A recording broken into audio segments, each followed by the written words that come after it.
Reds. And we welcome you back to the Republican debate from New Hampshire tonight here on ABC. And we're going to turn now to what it means to be a conservative. And I want to turn to Governor Kasich. Governor, while campaigning here in New Hampshire, you were already asked by ABC about groans from some conservatives after your endorsements from the New York Times and the Boston Globe. You said, quote, what conservatives have to know is they have to say, look, isn't it nice to have a conservative like me liked? And maybe they ought to think about it.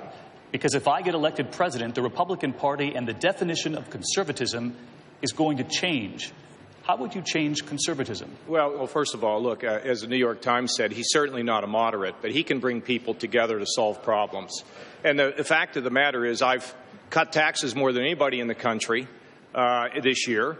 I have balanced budgets, the federal budget, the state of Ohio budget. We're running a $2 billion surplus. We're up 400,000 jobs. And in Washington, we were able to have significant job growth whenever we balanced the budget, of which I was the architect. But here's the beauty of it. It's not just balancing a budget. It's about jobs.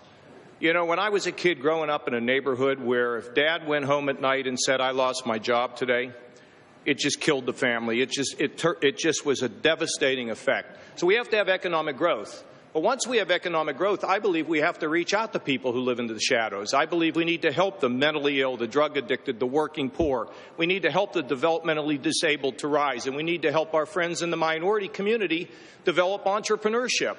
In other words, in America, conservatism should mean not only that some rise with conservative principles, but everybody has a chance to rise regardless of who they are so they can live their God-given purpose. That's what conservatism should be.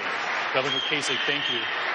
Mr. Trump, you've heard the argument from many of the candidates on this stage that you're not a true conservative. Tell the voters watching tonight why.